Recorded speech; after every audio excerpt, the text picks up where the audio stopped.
이른바 윤석열 저승사자라고 불리고 있는 뉴스타파 봉지욱 기자의 재판 사실을 두고 국민의힘과 정면으로 충돌한 영상이 뜨거운 화제가 되고 있는데요. 특히 여당 의원들은 봉지욱 기자가 제기한 녹취록이 허위라고 주장하기도 했는데 이걸 두고 봉 기자는 관련 검찰 조사 결과에 대해 야당 의원들에게 강하게 맞받아친 겁니다. 이게 지금 그 참고인께서 JTBC의 사회탐사팀에 있을 당시의 보도의 취지는 결국은 대검 중수부가 2011년도에 대장동 관련 혐의로 조영을 조사하고 계좌 압수까지 했는데 봐줬다 뭐 이런 취지로 해석이 되는데 우선 이게 말이죠. 그러니까 조의영은 여기 나온 녹취록에 의하면 줄기차게 자기는 조사를 받지 않았다 2011년도에 한번 보세요. 10월 16일 날 2021년 그 26일 오전에 그 조의영 씨와 그 정인의 참고인의 지시를 받은 PD관에 전화 보세요. 조의영 뭐라고 하느냐? 명확하게 설명드릴게요. 2011년도에 대장동 대출에 관해서는 문제 사업장이 아니었어요. 이렇게 이야기하고 있잖아요. 그런데 당시 그 봉 기자의 그 보도를 보면 뭐랄까 이 과정에서 대충 알쓰는 명목으로 대검 중수부 조사를 받았습니다. 당시 윤석열 중수부이과장입니다. 주임검사. 그러니까 여기에 또 저한테 와장창 계좌 압수수색 통지가 날라왔어요. 근데 이거를 보니까 2011년도에 조사도 안 받았고 2012년도에 조사를 받았다. 이때는 대검 중수부가 아니라 서울중앙지검이라고 풍동개발, 대장동이 아니라 풍동개발에 조사를 받았고 중앙지검이라는 사실을 명확하게 이야기했음에도 불구하고 11년도에 조사받았다. 12년도로는 없애버리고 계좌축이 날라왔다. 이렇게 왜 이렇게 선입견이 있었던 거예요? 뭐예요? 다 비틀어 버리잖아. 답변 드릴까요? 아니 짧게 해봐. 내 질문에 2012년도 왜 뻥었어요? 2012년도에 조사받았다. 2012년에는 막 날라왔다 이게. 2011년에 본인이 이제 처벌받지 않았고 조우영 아니, 씨는 처벌은 2015년에 수원지검에서 징역 2년 6개월 받았는데요. 봉기욱 씨, 내가 물어보자는 게 11년도에는 대장동 대출에서 조사를 안 받았잖아요. 2014년 경기경찰청에서요. 그런데 왜 2011년 조우영 씨를 조사했습니다. 조우영의 진술 조서를 아니 이 저희가 양반아 확보했습니다. 2011년 2월에 대검 중수부 조사를 받았다고 보도한 거 아니에요? 2014년 경기경찰청 조우영의 진술 무슨 조서에 소리야? 조우영 씨 스스로 2011년 대검 중수부에서 대장동 대출건으로 수사를 받았고 제가 대출 커미션 받은 것 때문에 모두 수사를 받았고 그때 당시 계좌 압수수색까지 받았습니다. 하지만 무혐의를 받았습니다라고 반복해서 아니, 경찰이 진술한 기록이 아니 있습니다. 2022년 2월 20일 보도에 네. 귀하의 보도는 네. 2011년 2월에 대검 중수부 조사를 받았습니다. 조우영이가 안 받았잖아. 네. 그런데 제가 말씀드렸잖아요. 2014년에 조우영 본인의 경찰 진술 조서에 자기가 대검 중수부에서 수사도 받고 계좌 압수수색 자, 받았다고 그다음 자백을 했습니다. 조사를 받은 게 하나 있긴 있는데 보니까 2011년도에 조사를 받은 것은 김모 수석의 그 김양 씨와 관계 때문에 조사받은 거잖아요. 그 사건도 마찬가지입니다. 2011년에 대검 중수부가 조우영을 아니 입건해서 수사를 했다가 조우영을 그 기소를 하지 않으니까 2012년에 서울중앙지검에서 아니, 그건 다시 다른 수사를 한 겁니다. 사실이고. 지금 저희가 계속 앞뒤 상황과 관련 판결문까지 다 공개했는데도 불구하고 그런 것들은 보지 않으시고 무조건 이것은 아무 근거 없이 가짜 뉴스라고 하면 당시 가짜 뉴스가 되는 겁니까? 보도 당시에는 귀하가 갖고 있던 소스는 이게 다 아니요. 아닙니다. 마음대로 경기경찰청의 그 진술 조서는 저희뿐만 아니라 대다수 언론사가 경향신문도 있고 다 갖고 있었습니다. 자, 그럼 네. 조우영의 진술을 줘서 보자고. 보면 누락된 거. 자, 대검찰의 중수부에서 출소할 때 진술이 만난 검사는 박기혁 비혁 검사뿐인가요? 네, 그렇습니다. 윤석열을 만나거나 조사받은 적 있습니까? 저는 없습니다. 윤석열 검사를 만난 적이 없습니다. 이렇게 했는데도 불구하고 결국은 보도는 뭐가 됐어요? 커피 타중으로 돼 있잖아요. 남욱 변호사의 대장동 검찰 수사 기록이요. 나무검 예. 믿고 귀하나 귀하의 AD가 녹취해온 조우영을 하나도 안 믿는 거네.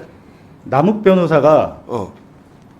작년 그러니까 2022년 윤석열 정권의 검찰 수사 때도 반복해서 김홍일 대검 중수부장을 통해서 조우영 사건을 무마했다고 반복해서 진술을 했어요. 지금에 와서 말을 바꾸고 있지만 남욱 변호사의 그 진술이 더 신빙성이 있다고 본 것이고요. 그리고 제가 이 자리에서 오늘 처음 밝힙니다만 김홍일 대검 중수부장은 2013년에 부산고검장을 끝으로 퇴직하시고 2014년 경기경찰청과 수원지검 조사 때 조우영을 변론해 주셨습니다. 검찰 수사 단계에서. 그렇다면 아무런 관계없는 대검 중수부장이 퇴임을 하고 어떻게 대장동 브로커 조우영 사건을 도와줄 수 있는 것입니까? 그 문제는 김홍일 변호사한테 물어보든지 하고 나 관심이 없으니까 그 문제에 대해서는. 그런데 다만 이렇게 그 모든 걸 뒤집고 이렇게 연결하고 하는 이거는 선입견이나 뭐랄까 이게 없으면 안 되는 건데 명색이 기자를 했던 사람이 모든 게 써먹고 뭐죠 이게? 나는 이해가 안 돼. 네. 제가 말씀드리겠습니다. 만약에 지금 검찰이 8개월 넘게 수사를 하고 있는데 저 조사 한 번 받았습니다. 더 이상 부르지도 않더군요. 근데 다음 주쯤 기소를 할 것 같습니다. 재판에 가서 저희가 허위 보도로 드러나고 모든 것이 말씀하신 대로 가짜 뉴스라면 제가 법적 처벌을 더하게 받겠습니다. 하지만 재판을 해보니까 계좌 압수수색 등 모든 것들이 판사가 사실 조회를 해서 만약에 검찰의 주장이 사실이 아니라면 그때 누가 책임지실 겁니까?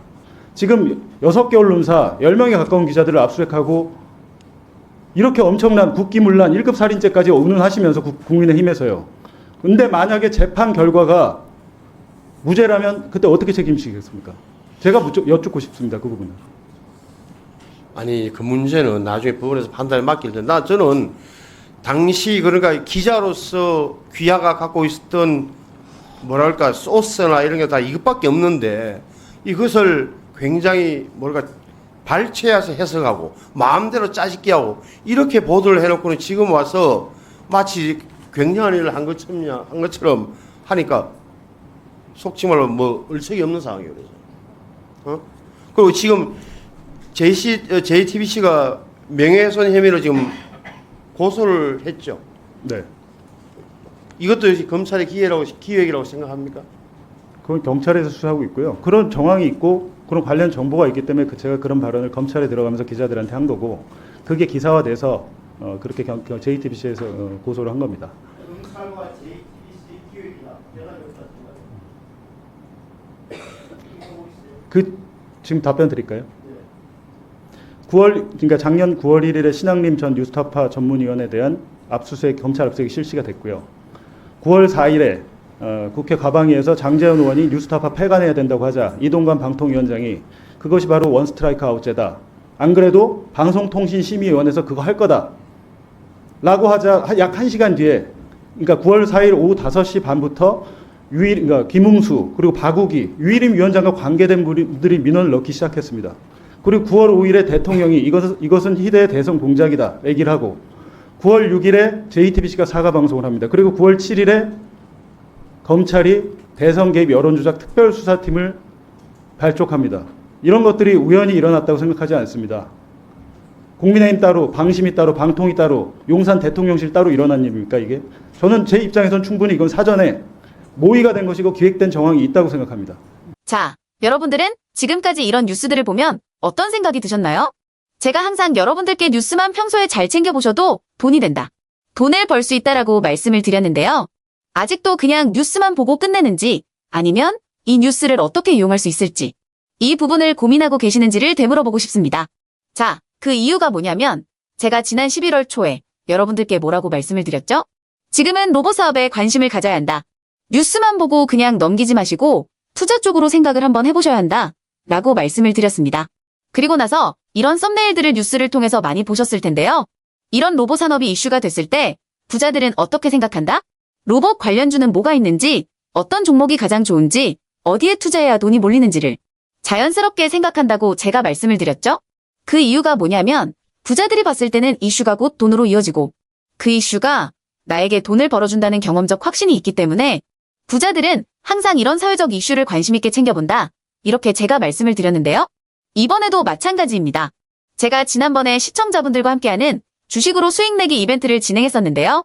당연히 100% 무료로 진행을 했고 자 여기 보시면 아시겠지만 제가 지난번에도 저한테 로봇이라고 문자 남겨주신 모든 시청자분들께 이렇게 로봇 관련주 중에 가장 급등할 확률이 높은 딱 한 종목, 많은 종목이 아니라 딱 두산 로보틱스 한 종목을 여러분들에게 추천드렸어요. 그러면서 여기 나와 있는 대로 정확히 얼마에 매수해야 하는지, 그리고 수익률이 어느 정도 나왔을 때 팔아야 하는지, 이런 부분들까지 여러분들에게 정확히 알려드렸었는데, 자, 지금 실제로 어떻게 되었다? 오른쪽을 보시면 아시겠지만 제가 11월 초에 문자로 이 두산 로보틱스를 소개해드리고 나서 실제로 한 달도 지나지 않아서 이렇게 주가가 2배 이상 급등이 나왔다. 그래서 당시에도 굉장히 많은 분들이 제가 드린 이 종목으로 수익을 내실 수가 있었을 텐데요. 다시 한번 축하드린다고 말씀을 드리겠고, 자, 이번에도 마찬가지입니다. 앞으로 이슈가 될 수밖에 없는 게 겨울 한파이기 때문에 우리가 어떻게 생각해 볼 수 있다? 겨울 한파가 계속되면 피해가 커지고 한파에 필요한 물자나 관련 물품들이 반드시 필요할 수밖에 없다. 그럼 그 중에서 한파로 인해 가장 큰 수혜가 예상되는 한 곳이 크게 부각받을 수밖에 없다. 당연히 우리가 이쪽으로 생각해야 된다는 겁니다. 자, 그렇기 때문에 제가 이번에도 뭘 보내드린다? 지난번과 똑같이 한파라고 저에게 문자를 보내주시면 제가 겨울 한파 관련주 중에 앞으로 대장주 역할을 하면서 주가가 가장 크게 급등을 한 종목을 구독자분들에게 문자로 종목명과 사고 파는 시점을 모두 알려드릴 거예요. 그래서 여러분들이 주식으로 돈 버는 연습을 한번 해보시라 이렇게 말씀을 드리고, 혹시라도 나는 주식을 하지 않는다 하시는 분들은 주변에 주식하시는 분들에게 추천을 해주셔도 되고, 아니면 연세가 있으셔서 투자가 어려우신 분들은 이 종목을 가지고 자녀분들에게 한번 사봐라, 이걸로 한번 수익을 내봐라, 이렇게 조언을 해주실 수도 있는 거겠죠? 그래서 지금 이 영상을 보시는 시청자분들 중에 나도 이번 종목이 좀 궁금하다 하시는 분들은 누구나 상관없이, 그리고 어느 시간대나 상관없이 부담 없이 이렇게 상단에 제 번호를 항상 남겨놓고 있습니다. 제 번호 010-4406-8870번으로 저에게 이런 식으로 지난번처럼 한파라고 문자 보내주시면 제가 이번에도 똑같이 무료 추천 급등주 문자를 보내드리겠습니다. 이해되시죠? 그래서 제 번호 010-4406-8870번으로 한파라고 문자 보내주시면 여러분들이 직접 이슈를 통해서 돈 버는 연습을 해보실 수가 있는 거고, 제가 돈을 받는 것도 아니고 투자를 대신해드리는 것도 아니니까 부담 없이 신청해주시면 되는 겁니다. 그리고 수익이 나면 저는 다른 것은 바라지 않습니다. 제 채널에 구독, 좋아요 한 번씩만 눌러주시라 이렇게 다시 한번 말씀을 드리겠습니다.